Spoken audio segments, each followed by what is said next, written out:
अस्सलाम वालेकुम, नमस्कार दोस्तों, भाइयों, बुजुर्गों। देखिए गाइस, आज की video you know that very well, आज हम आए हैं नई वीडियो लेकर और आज हम बात करेंगे, ठीक है, उर्दू के सबसे मशहूर शायर, ठीक, इकबाल साहब का।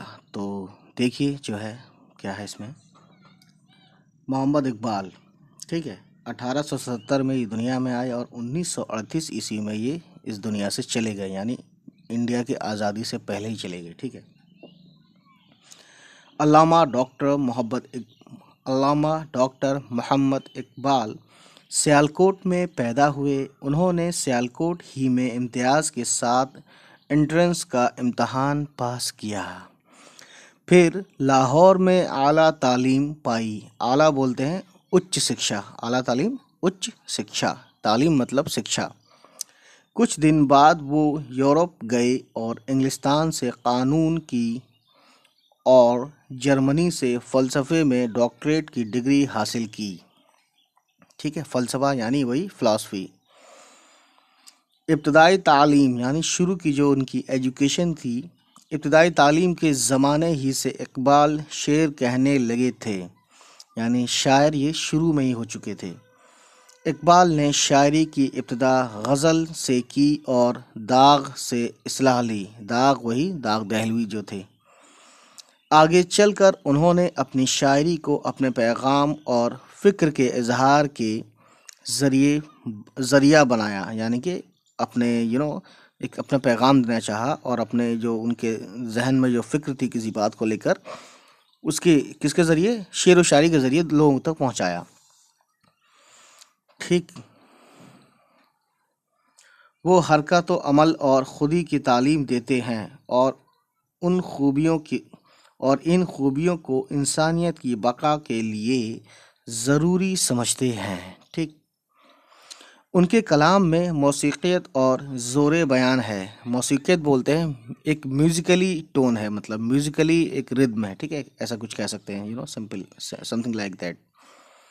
उन्होंने लफ्ज़ों के इंतखाब यानी कि लफ्ज़ों का जो चुनाव है, इंतखाब में बड़ी हुनरमंदी का सबूत दिया है।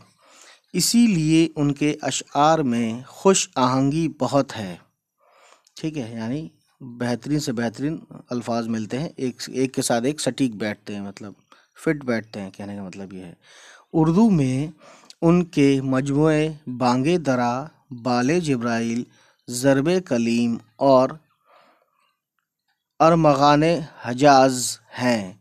फ़ारसी में उनकी शायरी के कई मजमूए शाया हुए, ठीक है, यानी पर्शियन में भी इन्होंने पोइट्री की है उर्दू के अलावा, ठीक है गाइस। अब देखते हैं, इकबाल को 20वीं सदी का सबसे बड़ा हिंदुस्तानी शायर कहा जा सकता है।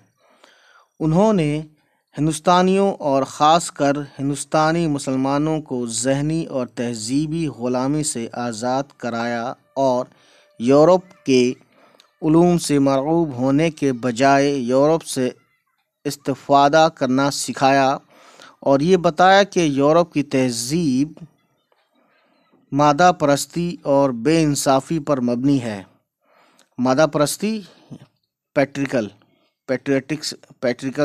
सोसाइटी बोलते हैं ना, मतलब मेल डोमिनेंट रहता है, ठीक है। सॉरी, मतलब मादा परस्ती यानी कि सिर्फ औरतों के पीछे भागना, मैं थोड़ा सा कंफ्यूज हो गया था, ठीक है, और बेइंसाफ़ी पर मबनी है और इसे बहुत जल्द ज़वाल आ जाएगा, ठीक है। तो ऐसा क्योंकि वो उन्होंने वहाँ रहकर ज़िंदगी गुजारी थी यूरोप में, तो आप समझ सकते हैं गाइस।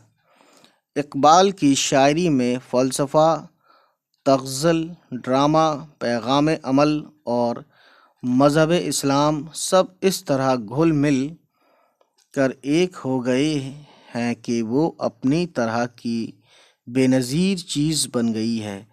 बेनज़ीर बोलते हैं यानी कि अनप्रेसिडेंटेड, यानी कि इससे पहले कोई चीज़ जैसे हुई ही ना हो, ठीक है। तो आप समझ सकते हैं गाइस। देखते हैं अगले पेज पर कुछ इम्पोर्टेंट बातें हैं तो देखते हैं, अदरवाइज़ नहीं है भाई।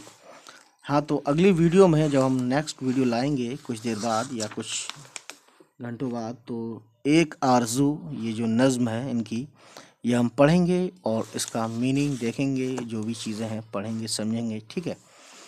تو گائس آج کی کہانی اتنی ہی. ہمارے چینل اردو ود ضیاء کو سبسکرائب کریں اور ان تک پہنچائیں جس کو اس کی ضرورت ہے. چلیے پھر ملتے ہیں guys. Okay, bye bye, take care, اللہ حافظ.